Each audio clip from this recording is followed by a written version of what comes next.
Tere hommikust ja õnnistatud isade päeva meile kõikidele.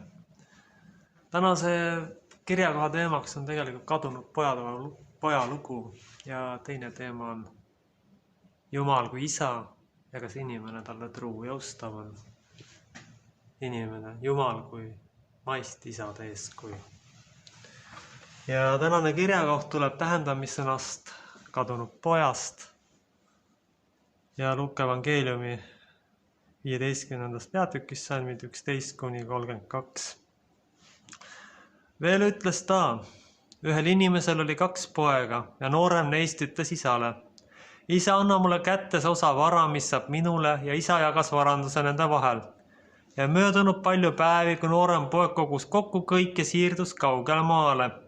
Ja seal ta pillas ära oma vara, elades kõlvatumat elu. Aga kui ta kõik oli ära raisanud, tuli sinna maale kange nälg ja puudus hakkas talle kätte tulema. Ta läks ja poetas enese ühe kodaniku juurde seal maal ja see saatis ta oma väljadele sigu hoidma. Ja ta püüdis oma kõhtu täita kaunadega, mida sead sõid ja ükski ei andnud temale. Aga kui ta kesknes endasse, ütles ta, kui palju palgalisi on mu isal ja neil on leiba küllalt, mina ka suren siin nälja kätte. Ma asun teele ning lähen oma isa juurde ja ütlen temale, isa, ma olen pattu teinud taeva vastu ja sinu eest. Ega ole enam väärt, et mind su pojaks hüütaks, pea mind kui üht oma palgalist. Ja ta läks teele ja tuli oma isa juurde, aga kui ta alles kaugel oli, nägi tema isa ja tal hakkas tast hale meel ja ta jooksis talle vastu ja hakkas temale ümber kaele, andis temale suud. Aga poeg ütles talle, isa, ma olen pattu teinud taeva ja sinu ees, ega ole enam väärt, et mind su pojaks hüütaks. Ent isa ütles oma sulastele, tooge kõige kallim rüü ja pange temale selga, andke temale sõrmust sõrme ja kingad jalga ja tooge veristage nuumvasikas ja sööge ning olgem rõõmsad. Sest see mu poeg oli surnud ja ta on ellu sirgunud. Ta oli kadunud ja on leitud ja nemad hakkasid rõõmutsema. Aga tema vanem poeg oli väljal ja kui ta sealt tulles jõudis majaligi, kuulis ta pilli ja ringmängu. Siis ta kutsus ühe teenijast enda juurde ja kuulas, mis see peaks olema. See ütles temale, su vend on tulnud ja su isa on veristanud nuumvasika, et ta on saanud tema tervisega tagasi. Aga ta vihastus ning ei tahtnud sisse minna. Siis tuli ta isa välja ja palus teda. Kuid tema vastas ning ütles isale, vaata, nii mitu aastat orjan mina sind ja ei ole iialgi astunud üle sinu käsu. Sina ei ole mulle elades saanud ühte sikkugi, et ma oleksin võinud rõõmutseda oma sõpradega. Aga kui tuli see sinu poeg, kes su vara on ära raisanud hooradega, veristasid sina temale nuumvasika. Tema ütles temale, laps, sina oled ikka minu juures ja kõik, mis on sinu, minu on sinu. Ja nüüd oli tarvis pidu teha ja rõõmustada, et sinu vend on surnud ja on jälle saanud elavaks, et ta oli kadunud ja on leitud. Aamen. Selles loos läkski see noormees võõrale maale ja raiskas kõik oma ressursid ära, mida talle isa oli andnud. Aga tegelikult on ka väga palju neid inimesi, kes raiskavad see, et kõik õnnistused ära, mida Jumal neile andnud. Jumal annab neile talendid, Jumal annab neile võimalused ja nad raiskavad ära. Ja Jumal annab aja. Jumal annab aja selleks, et jagada omi talente. Muidugi on talenditud isikuid, aga ka neile annab Jumal võimaluse väärikat oma leiba teenida. Aga seda sageli ajaloos ei kasutata. Tänases kirjakohas see noormees ikkagi tuli koju ja tegelikult selle koju tulemisega ta tunnistas oma pattu ja ta sai aru, millega ta oli siis tegelikult hakkama saanud. Aga kui palju on tänapäeval tegelikult neid inimesi, kes isegi seda asja suudaksid, et kui nad on pikali kukkunud ja oma lolluse ja rumaluse tõttu nurka surutud, et nad tuleksid oma Jumala isa juurde ja tunnistaksid, isa, ma olen pattu teinud. Täna on isade päev. Ja seetõttu palun kõikidele isadele õnnistust, Jumala kaitset ja juhtimist, et Jumal oleks nendega ja et nad saaksid seda, mis neile Jumal kaasa pannud on, väärikalt oma libimise hüvanguks kasutada.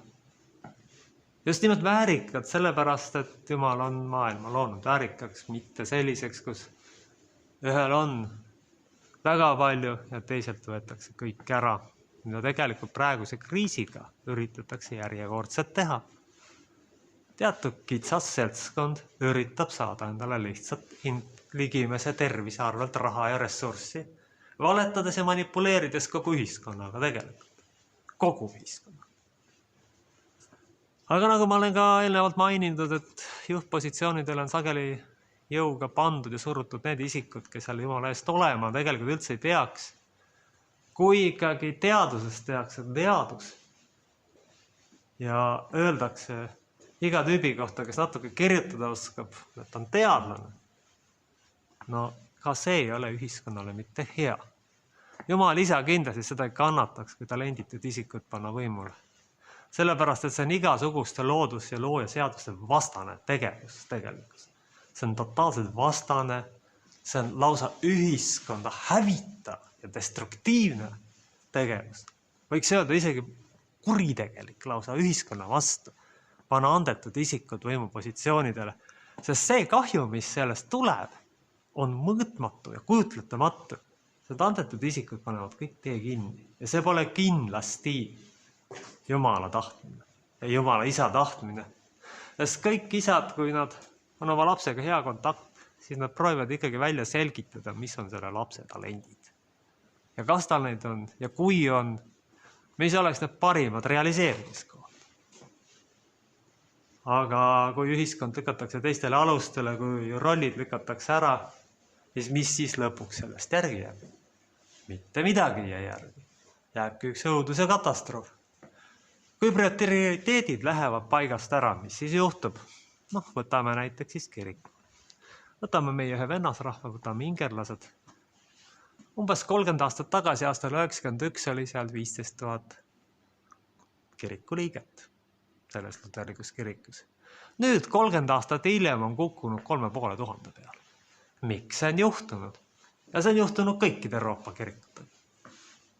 Sellepärast, et on vale personalipoliitika.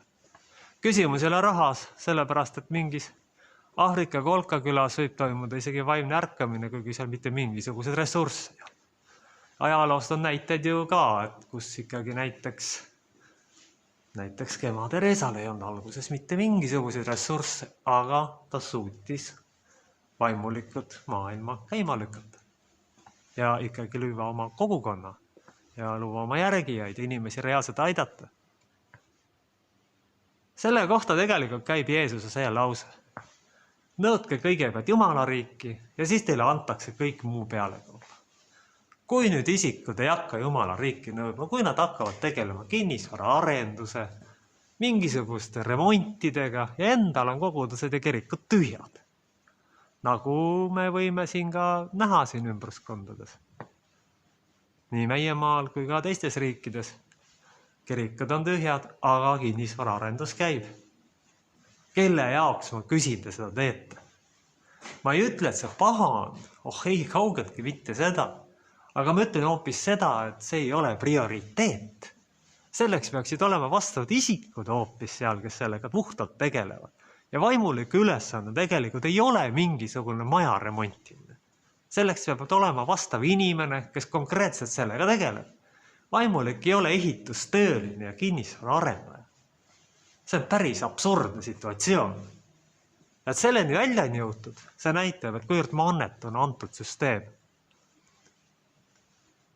Ei saa teha küülikust, kassi, kodukassi ja isegi mitte suvalist tänavakassi, sellepärast, et tal ei ole selleks lihtsalt eeldusi.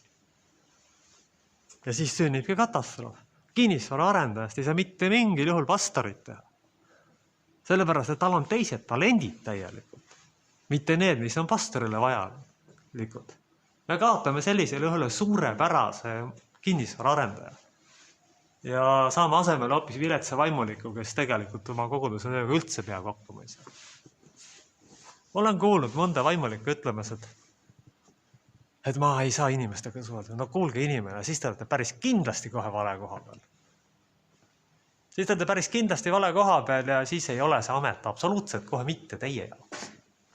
Siis seal peaksid olema kindlasti need inimesed, kes tegelikult tahavad ja suudavad suhelda inimestega, kelle jaoks on need looduslikud eeldused ja talendid olemas ja sellistele isikutele tulebki tee vabaks anda. Mitte tõsta esile neid, kellel selleks tegelikult absoluutselt mitte mingisuguseid eeldusi pole kaasa pannud. Ja kõige hullem, kui veel on tegemist talenditute isikutega, ja siis need lasevad ju täiesti süsteemi tegelikult korralikult hoopis põhja, hävitavad ära. Tänasel isade päeval tahaksid rääkida ka tegelikult sellest, et kuidas tänapäeva lääne ühiskond tegelikult isa rolli ei hinda ja pöörab kõik tagurpidi keerata. Ühiskonnas on kindlad printsiibid ja nende rikkumisel kukub tsivilisatsioon kokku. See asi tuleb kõigepealt kõikidele ühiskonna liikmetele endale selgeks teha. Kui me ikkagi võtame mehe rühi rollist enamasti ära ja paneme sinna kas nüüd talenditu isiku või ka naisterahva, siis naisterahval on palju raskem seda juhtida. Sellepärast, et tal ei ole piisavalt sageli juhi talenti. On muidugi ka olemas erandeid, üksikuid, kes tõesti sellega suurepäraselt hakkama saavad. Ma ei vaidle sellele vastu, aga hakata iga hinna ees pressima sellepärast, et keegi on ühest või teisest soost on absurd. Kas siin peab olema asi tegelikult puhtalt isikupõhine? Aga siiski on üks oluline nüanss, mida tegelikult tänapäeva lääs ei mõista. Kui me lammutame laiali traditsioonilise perekonna, siis me tegelikult hävitame ära tsivilisatsiooni. Vaadake, kui kiiresti on kukkunud Euroopa rahvaarv, kuidas see väheneb. Kuidas elanikkond ülimalt suure kiirusega 3-4 põlvkonna jooksul on vananenud. Aga see on see sama asi. Ühiskonna alusprintsiibid on prügikasti virutatud ehk traditsiooniline perekond. Siin on asele tõstetud kõik muu, mida iganes muud. Ja siis on see kuulutatud normaalsuseks, et kellegi õnnetu hinge mingisuguse paheda normaalsuseks kuulutatud. Inimene, kes ise tegelikult sisemiselt sellepärast kannatab, pannakse eksponeerima või talle sisendatakse, et see on normaalne, et seda tulebki eksponeerida, kuigi tegelikult isegi väga hästi südames teab, et asjad on valesti täiesti. Ja siis ta läheb selle manipulatsiooniga kaasa ja siis ta külvab palju pahandust ja palju valu ühiskonda.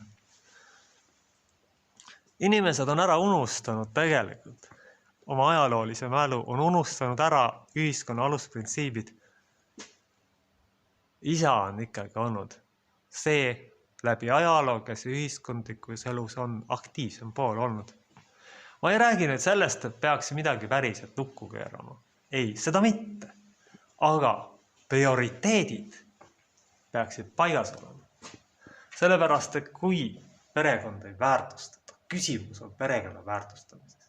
Tänasel isade päeval tuleb ikkagi meeles pidada, et tegelik perekond ei ole mitte mingisugune kärgpere või mitte mingisugune, ma ei tea, mis tüüpi pere. Vaid tegelik pere on ikkagi see, kus on ema, isa ja selle paari järeltulijad. Enamikul juhtudel. Jah, kui on vaja hädalist aidata, kui on kriisisituatsioon ja inimesed võtavad kasulapse, siis on see igati normaalne ja aktsepteeritav. See on normaalne ja aktsepteeritav. Aga kui on ikkagi jõutud juba selleni, et üksikemadus ja kärgperedus on normaalsed paljude arvates, siis see ühiskond on juba omadega põhja tegelikult lastud. See on täielikult põhja lastud. Siis on juba tehtud mitme põlvkonna jooksul väga ränkasid vigu kõikide osapoolte poolt ja on jõutud, kuhu on jõutud. Õnneks on ka palju neid näiteid ikkagi, kus perekonnad töötavad ja kus asjad lähevad hästi ja kus see vana traditsiooniline peremudel töötab. Ma olen iga sellise perekonna eest jumalale tänulik, kes pole läinud kaasa selle perekonna vaenuliku globalistliku propagandaga. Ja tegelikult praegune koroona ongi selle vaatemängu, ütleme siis niimoodi, üks viimaseid osasid. mis peaks justkui selle tsivilisatsiooni ja kõik muu põhja laskma ja ära hävitama. See on just neid viimaseid osasid. Ühiskonna jaoks tegelikult on paljud katkised inimesed kadunud, sest nad ei realiseeri oma talenti ja oma tegelikku potentsiaali niimoodi, nagu nad seda peaksid tegema. Nad ei saa seda üldse väärikalt teha, sellepärast, et neil on see võimalus ja oskus ja võimekus põlvkondade pikkuse valete valikute tulemusena ära võetud ja maha surutud. Kui nad nüüd tulevad vaimsele ärkamisele ja kui nad peaks leidma Kristuse või kui nad peaksid lõpetama kas või alustuseks oma destruktiivse eluviisi, selleks nagu esimene samm selles osas, siis nad võivad ise ennast leida. Ja siis võib juhtuda, et Jumal neid tõesti nagu omaks võtab ja iseendani toob. Nagu selle kadunud poja ja annab Jumal endast parima tegelikult selleks, et nende talendid saaksid realiseeritud. Kui me inimese eest hoolt kanname, siis iseendast hoolt kanname, siis me saame oma potentsiaali avatud. Aga kui me seda ei tee ja kõik oma aja ja ressursi kulutame selle peale, mille peale me ei peaks seda tegema, ka isegi sundolukorras olles, siis me ei saa ennast realiseeritud. Me ei tea muidugi kunagi täpselt, mis on Jumala plaan või mida Jumal tahab ühest või teisest isikust.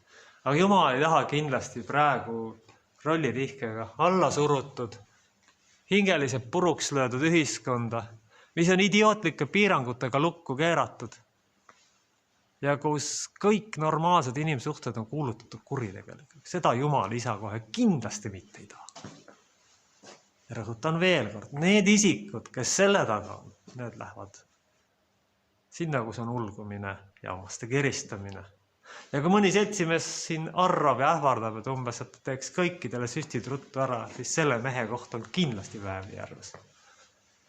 Siin ei ole mitte mingit kahtlust. Mitte mingisugust kahtlust ei ole sellel. Või kui mõned seltsimehed, talendikad isikud lihtsalt süsteemist välja lükkavad, öeldes, et oma kasuliku tiksumise nimel, et saame talenditu isiku võimule jätta. Ega ka nende tulevik pole, kuidas ma teile ütlen, väga meeldib. Sest Jumal isa ei anna mitte talenti selleks, et kedagi alla suruda, nurka suruda ja ära hävitada. Oh ei, seda kindlasti mitte. Vaid ikkagi ainult selleks, et õnnistust pakkuda. Ikkagi ainult selleks, et inimesed suudaksid ise ennast realiseerida. Mis siis ootab inimest ees, kui ta astub mitte selle kadunud poja rolli, vaid selle teise inimese rolli? Et kui tal on antud palju võimalusi, ja ta ikkagi mitte midagi ei tee ja kui ta inimesi ei teeni, näiteks kui tal on teenimisamet, on ta siis pastor, on ta siis kooliõpetaja, on ta siis lihtne teenija kuskil majapidamises. Mis ta siis teeb? Ta kibestub ja võib-olla üldse loobubki tegemisest, kui kooliõpetaja ja teenindaja puhul me märkame kohe seda, siis pastor võib selle väga oskuslikult ära peita. Tegeles tegelikult pseudoasjadega, kinnisvara ja Jumal teab millega, aga mitte prioriteedi ja inimestega. Sellepärast, et kui me inimestega ei tegele, siis tegelikult on oda tühi. Siis tegelikult seal mitte keegi käi ja isa sõna juurde keegi ei tule. Kõige hullem ja kõige rohkem teeb mulle muret hoopis meessugu. Meessugu tegelikult on paljudel juhtudel katki, puruks ja hingeliselt haige. Ja nii katki ja nii puruks, et teinekord ei ole isegi enam lootust. Lootus on, kui inimene õnnestub Jumalani tuua või ta vähemalt pidurdada tema destruktiivset käitumist. Ja loomulikult on lootus sellisel juhul täiesti olemas. Aga kui see ei õnnestu, siis on see tulevik väga tume ja kurb. Ja seetõttu palun issand ka tegelikult terve meessoo eest, et sina neile iseennast ilmutaksid ja näitaksid kõikidele isadele, poegadele, vanaisadele ja vana-vanaisadele, onudele ja lihtsalt sõpradele ilmutaksid ja näitaksid, mis on tõde ja vähemalt lõpetaksid paljude nende destruktiivse käitumisi iseenda suhtes. Sellepärast, et see ongi esimene samm, kui inimene tahab Jumalani tuua. Ja isegi kui ta päris usule ei tule, siis vähemalt on kellegi elupäevi pikendatud, elu kvaliteeti sellega tõstetud. Sellega tõstetud.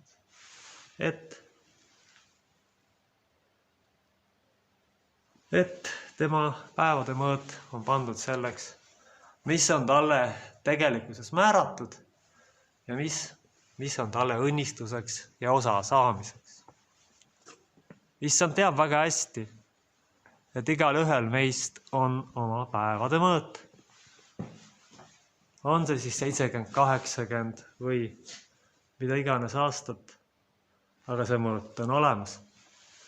Ja selle tõttu me peame arvestama, et tegelikult on tarvis, et me pöörduksime Jumala Isa poole, et me püüaksime olla ikkagi oma rollis ja et me ei loobuks praeguses olukorras olemast iseendast ja olema need, kes me tegelikult oleme. Issanda poolt kutsutud, oleme me siis mehed või naised või talendikad või mitte nii talentikad, üldse ilma talentita isikud. Igal ühel on oma roll ja koht ühiskonnas ja seda Jumal Isa teab väga hästi. Igal ühel on oma roll ja koht ühiskonnas. Küsimus on selles, et kuidas ta seda leiab ja kui tal on vale roll ja kui ta ei tee seda, mida tarvis on, siis ei ole midagi teha. Olgu siis Issand meiega, õnnistagu, kaitske, hoidke, juht.